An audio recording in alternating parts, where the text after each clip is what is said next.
Okay, we are in the book of Ruth, chapter 3.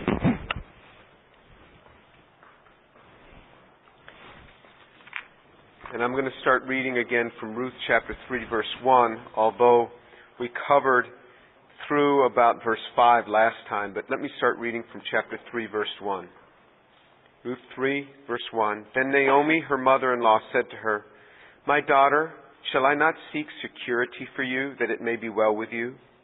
Now is not Boaz our kinsman, with whose maids you were?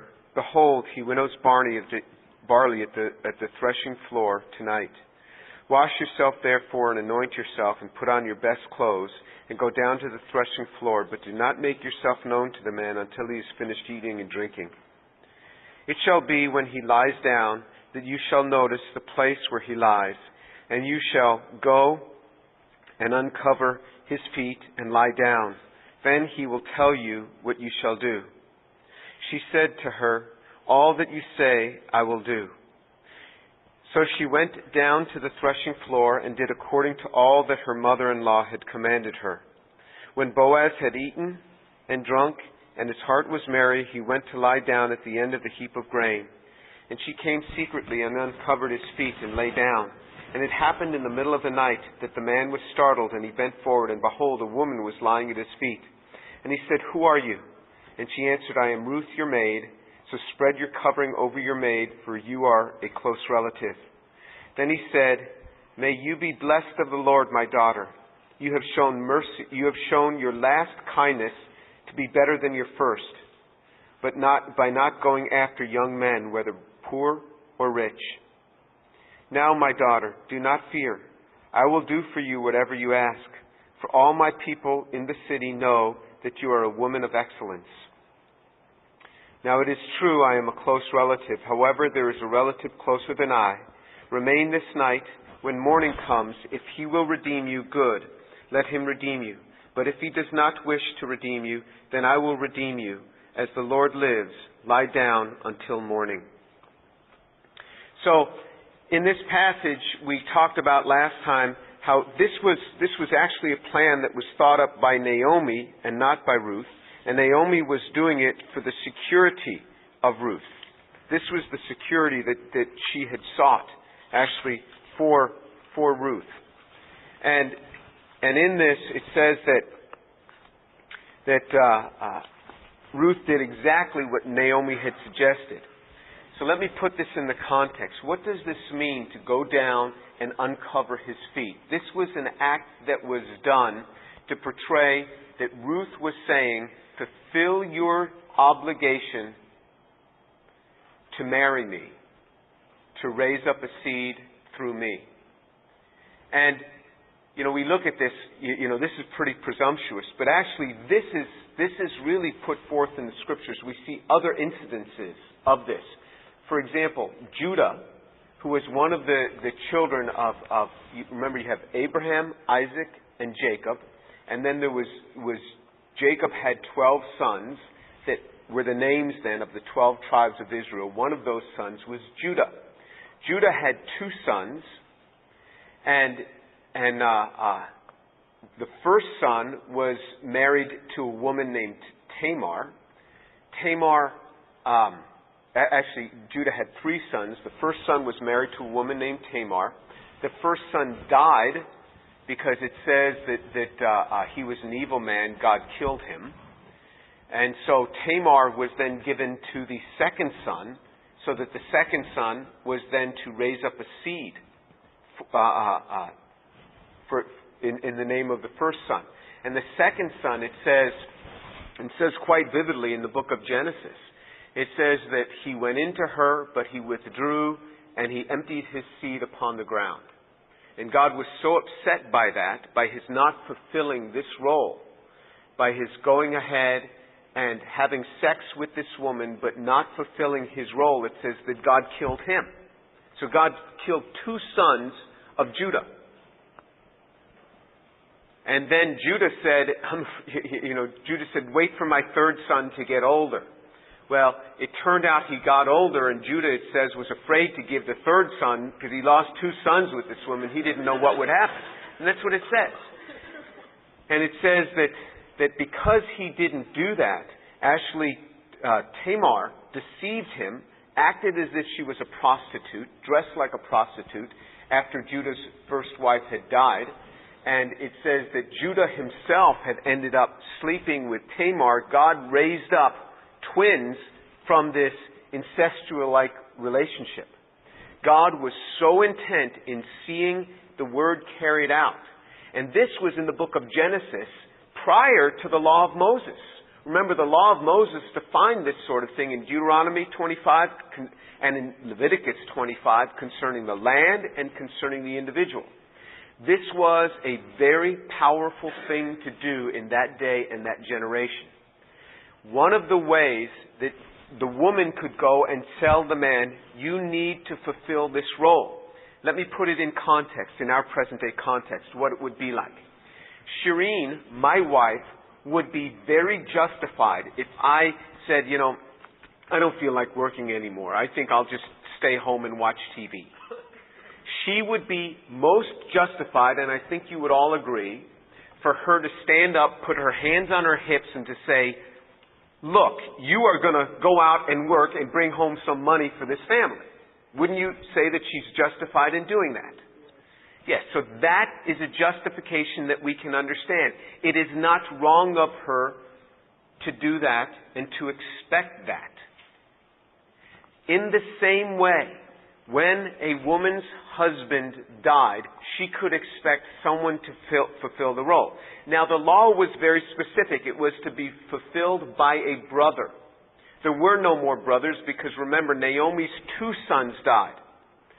But Naomi's impression was that Boaz was the nearest kinsman, and so that he could go ahead and fulfill this role. But actually, Boaz was Naomi's age. Boaz was not Ruth's age. Ruth was a generation below. But what Naomi was doing was saying, no, I will yield to this. You go ahead and have it fulfilled with Ruth and have a child raised up. Because the chances of this older woman, Naomi, being able to have a child, as we read about earlier, is very small. She says, even if God should somehow work through me to have a child. So she wanted it to go through Ruth. And Ruth was willing to accept this.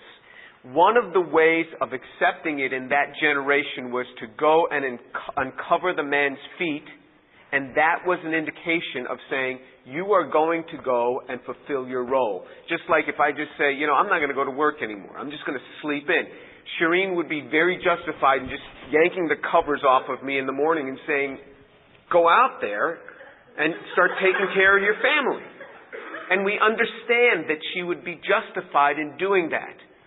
That is something that she's justified in doing in this culture in this day. And in fact, not only she would be justified in approaching me, my friends would be justified in approaching me. The church, the leadership in the church would be justified in approaching me saying, you better fulfill your fatherly role and your fatherly duty. The New Testament says that a man is to care for his family. If he doesn't care for his family, he's worse than an unbeliever, the New Testament says. And so I should be held accountable for that. So for a woman to make an appeal to a man to fulfill the role that they're supposed to fulfill is not a wrong thing. In the context of that day, that is the way it was done. So that puts it in context for us. What was Boaz doing lying out by the heaps of grain?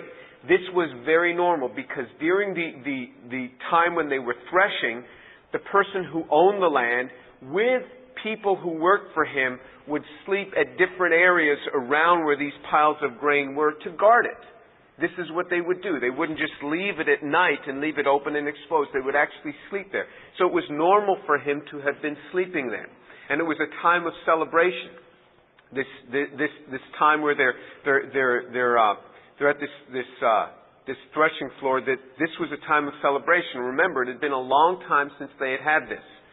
But look at Boaz's response. So now we understand it, and Ruth fulfilled exactly what Naomi had told her to do.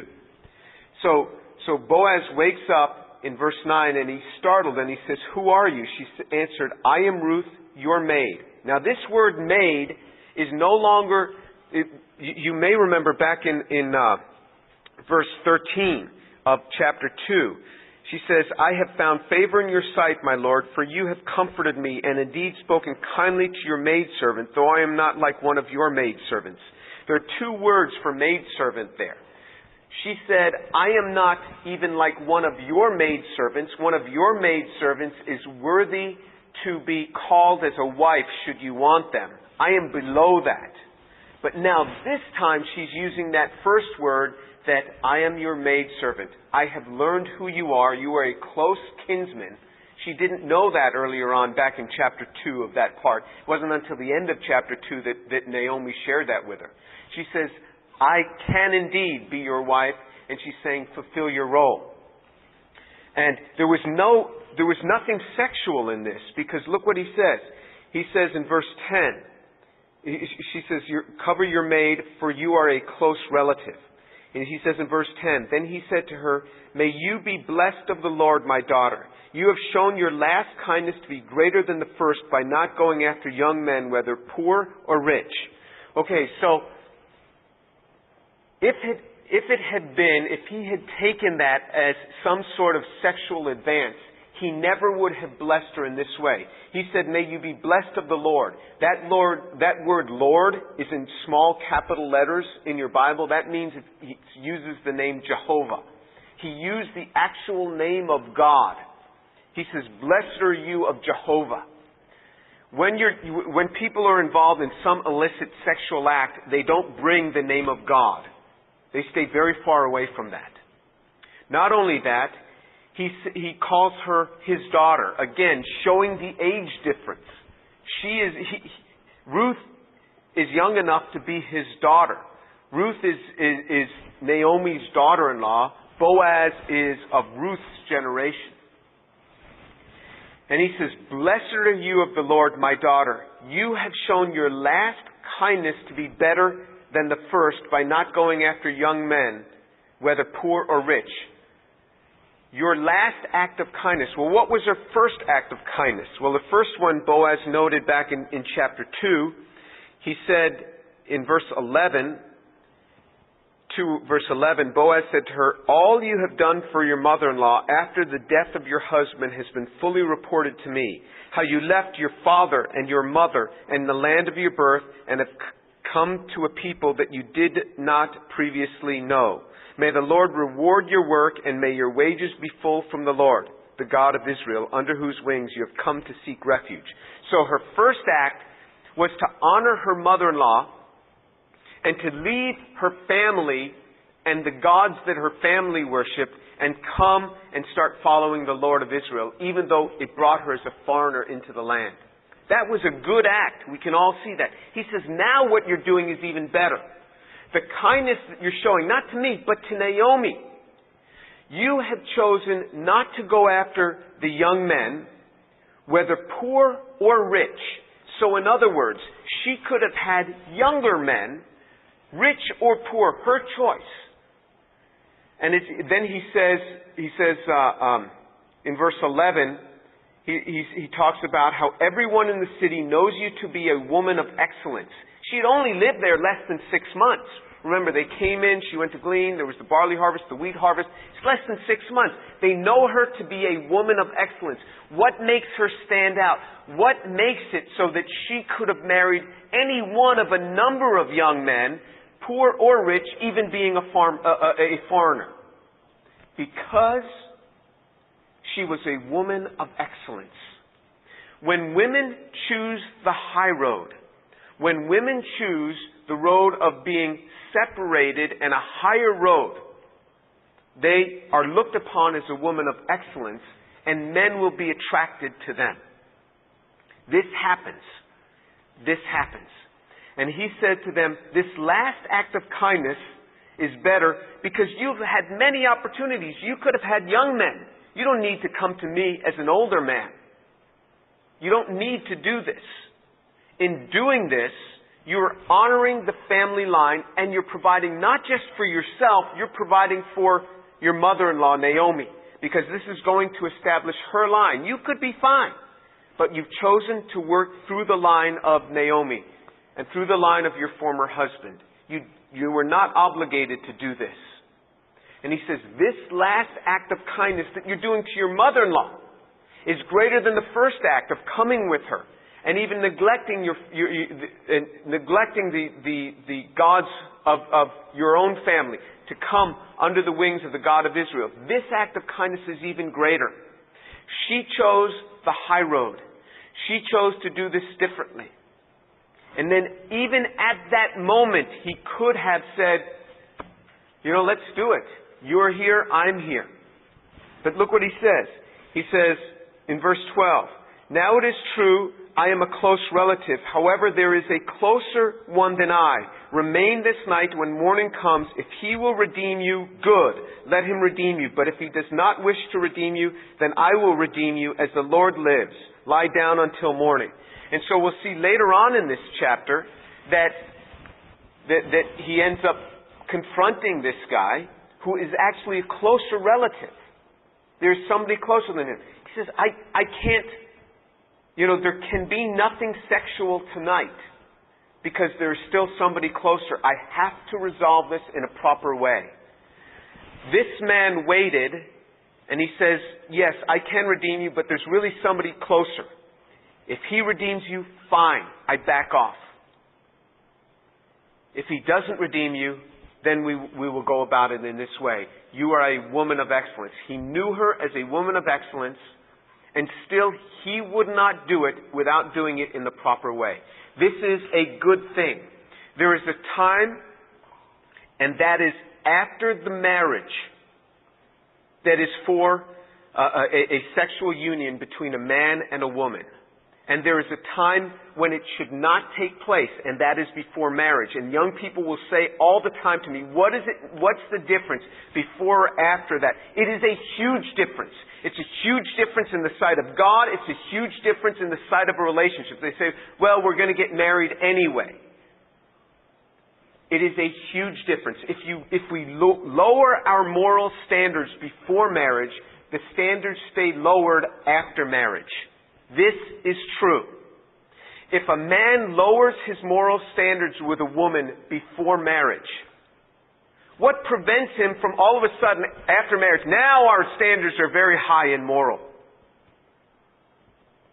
No, the standards have been lowered. And so the woman will distrust the man when he gets some young secretary. And the man will distrust the woman in the workplace because the standards were lowered. When you keep God's highest standards, it is good and it is right. This man would not pursue this without going through God's way and God's standards. And in fact, it came so high, he said, I'm willing to not marry you because there's someone who's closer. If he marries you, good, let it be done. It is a good thing to walk in God's standards. And I see it all the time. I have students that mean a lot to me. But I see this all the time. That women will lower their standards because this guy wants to move in with them, and so they lower the standards. The guy moves in, and then the guy year after year goes on, and the women are like, I don't know why you won't ask me to marry him. Well, duh. Why does he want to marry a woman with such low standards? One of the things that drives a man to want to marry a woman is because the woman does not allow that sort of thing, nor should the man be pushing it. I have a 6-part series that I put on the internet that I spent about 200 hours preparing, which for me is a lot of hours. It's called Scriptural Sexual Ethics. And if you haven't listened to it, I think you should. It is particularly good for young people as they're thinking about marriage, and then also for young couples. And I worked on this, and I think I did it about 4 years ago. Prepared this about 4 years ago. So it's been up on the internet for a while, and I encourage you to listen to it. It's a 4-part series, and that means you listen to part 1 first, and then part 2. And I know that students these days are nonlinear learners, and they jump all over. This is made to go in succession. I want to read you a small portion of this, just a little bit, and it's good for you to go through this. My own daughter went through this with my son-in-law when they were engaged, and my son-in-law, called me from Israel, and this is before they were married. He says, I really appreciate listening to that, and how much it meant to me. And the reason I do this is because I think that in our society, there's so much sexual disorder. And I know this from myself. And on this series, I expose myself totally. So much so, it can be very embarrassing. But I did this because I know that young men in this society, in this generation, struggle with this. And I've had young men come to me and say, wow, after the things you said on there, I am so glad I listened because I see that, everybody has struggles. It's not just me, because a lot of times we wonder the struggles are just with me. Let me just read you just a small portion from the introduction of that, and then I'm going to skip to another portion. So this is from the introduction of Scriptural Sexual Ethics. It says, I'm not throwing stones. I have loads of my own sin. Whether it's adultery, fornication, or homosexuality, I'm not here to condemn. As far as I can tell, philosophically, it appears there's only one way to have an unforgivable sin, and that is we refuse to acknowledge that we sin. We are all in need of mercy, and to rationalize sin is to deny our need for mercy. Sex is often the most consuming aspect for young men, and it was and it is for me, and often the most emotionally painful aspect for young women. Marriage in itself does not provide a legitimate sexual outlet for disordered sexual desire. Getting married does not cure sexual disorder. Only redemption can. And the first part of this, I just deal with redemption. But let me continue in the introduction. If anyone enters into marriage with deep-seated sexual disorder, he condemns his partner to a terribly unpleasant life of sexual objectification. I'm going to make analogies, but in the very term analogy, it speaks of similarities and also of some dissimilarities. But the marriage between a man and a woman is the least dissimilar of all analogies that could be made regarding Christ and the church. For God himself uses it according to Ephesians chapter 5. But I acknowledge up front that our relationship and soon coming union with Christ is not a sexual one, not at all. However, God himself used the sexual union of a man with his wife as the most profound analogy to describe Jesus' union with the body of Christ and the church. Now I'm skipping to part 4, which talks about converting the Christian bedroom from hell on earth to heaven on earth. And if you think that when you get married, sexual disorder is going to be all cured and solved, you are in for a huge surprise. That is why I'm saying, listen to this on the internet.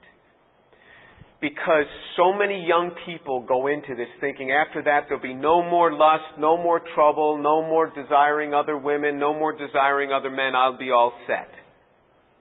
Ha ha ha. You're in for a big surprise if you don't learn what redemption is. Let me just mention now a section from Improper Bedroom Conduct. We must realize that getting married does not automatically make sex okay. If a husband and a wife are just going through the motions or not being honest about the things that their renewal means, that's their marriage renewal covenant, or even knowingly opposing what their vows mean, they're not being faithful, but unfaithful to those vows. Marriage is not a magic wand in making what was sinful before marriage become fine after marriage. It is only what it is intended to be if it is a renewal of the wedding vows. Even spouses can lie with their bodies. Titus 1:16 says they profess to know God, but by their deeds they deny Him. So our bodies can speak, but they can speak lies. How can you break the wedding vows of free, total, faithful, and fruitful commitment? All right, so what I talk about in here is in wedding vows, there's the implicitness of it being free. I freely give myself to you. Total, I am totally yours. Faithful, I will be faithful to you. And fruitful, I am open to having children. And that is a big thing. Many people will say, let's go to the movies together, let's go play tennis together, let's go have sex together. They won't say, let's have a baby together. Why? Because a baby speaks of commitment. A baby speaks that I love you so much, I want more that are like you in children. I want more that look like you, more that act like you. This is a real thing. This is why children are like their parents. I see my wife in my children, and I thank God for it. People will not say, let's go have a baby together, because that speaks of commitment. That's why in the covenant it is there. The fruitfulness of the marriage. We are free. Is there something such as marital rape? Yes. Violating spouse's freedom. But it doesn't even have to go that far. Freedom means that you can decline. If the only reason that you have sex is because you can't control your hormones, then you're not free, but in bondage to them. Because if you cannot say no, then your yes is devoid of meaning. But give your yes freely, not just because you have an itch that needs to be scratched. Men, get your sexuality redeemed, as I spoke of earlier. And the earlier sections deal with getting our sexuality redeemed. There's a total self-giving, meaning it speaks of lifelong. How can such a promise be given outside the confines of marriage?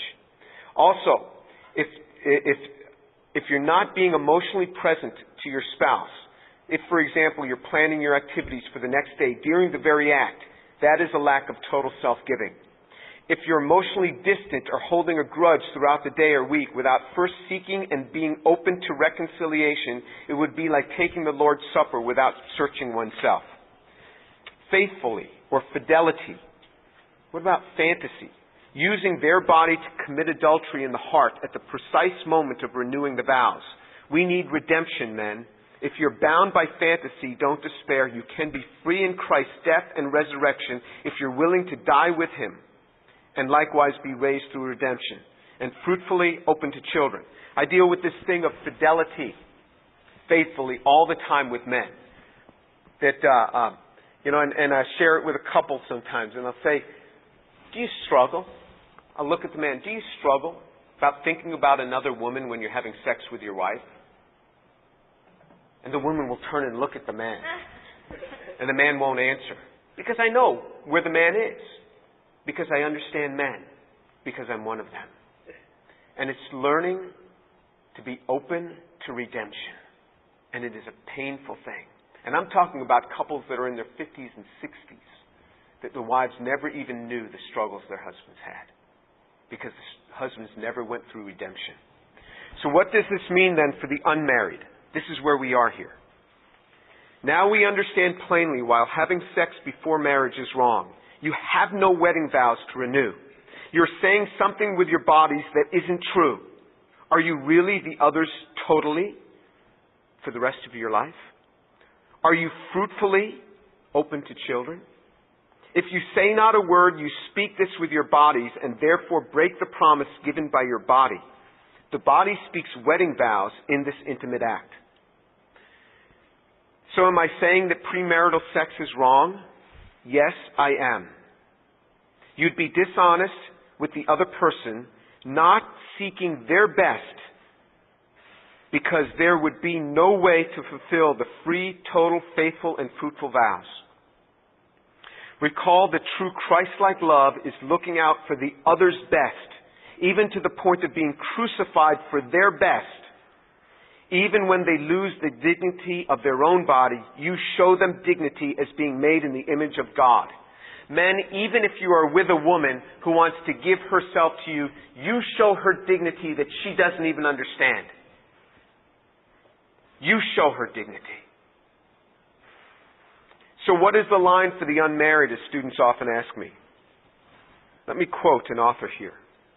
Any physical behavior that aims to arouse the body in preparation for sexual intercourse, fondling of each other's genitals or breasts, or even some kind of extended kissing or embracing, are not appropriate expressions for the unmarried. When there is no moral possibility of consummate love, it is unloving to arouse someone to the point of physical craving for intercourse or masturbation. The line was crossed a long time before. And I'm not speaking to modify our sexual behavior, but in transforming our hearts from the way the world loves to the way that Christ loves. How many of us can attest to the emptiness, guilt, isolation, and despair that arises following an illicit sexual experience? We search in vain for happiness. Only the most hardened heart can continue to feign solace in that afterglow of such an experience. So what is the line? Love so supersedes lust that when properly oriented through redemption, we discover that the simplest manifestation of affection, whether a look, a touch, or a gentle kiss, is more joyous and more fulfilling than the most intense illicit sexual encounter. Why? Because it's genuine, it's real, it's honest, it's true to what's appropriate in a given stage of relationship. It's not seeking to get anything. It's seeking to give and to affirm. It is true love, seeking the other's best and the dignity and their dignity as one who is made in the image of God. This is what we see in the relationship with Boaz. He would not touch her until he had properly dealt with this issue. That there is one person he knew, even Naomi didn't know this, that is a closer relative than he. He said, I must first bring this up with him. If he chooses to marry you, so be it. But if he chooses not to fulfill this role, I will fulfill this role for you. He said, blessed be you of Jehovah. Blessed be you of the Lord. This act of kindness that you are doing in a proper order, you're doing this perfectly right. He said, you are indeed a woman of excellence. You will stand as a woman of excellence. Now, for those who have not led our lives in the perfectly proper way, I tell you all the more listen to what I have to say in that series. Because after the introductory part, I deal with redemption of the man, what it means to be a true man, and the redemption of the man. Then what it means to be a woman and the redemption of the woman. Then I go into this conversion of the Christian bedroom. And then finally, that marriage is not a sham. Lowering the divorce rate from 50% to less than 1%.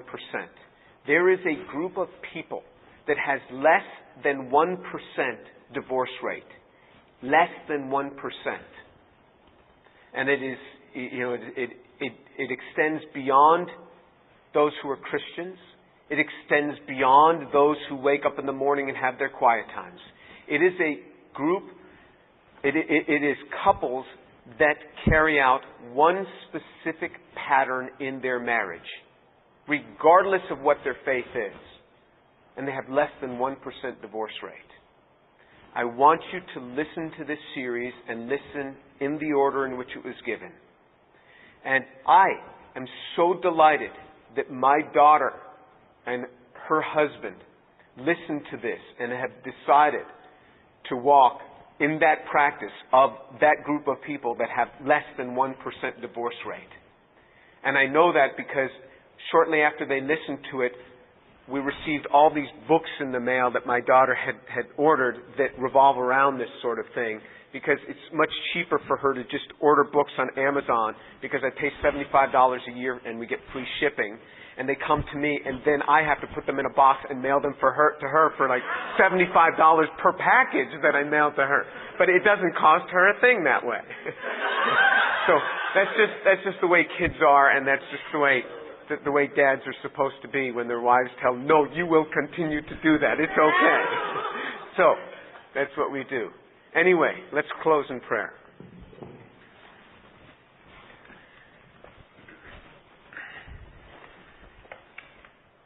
Father, thank you so much for your word, for the truth of it.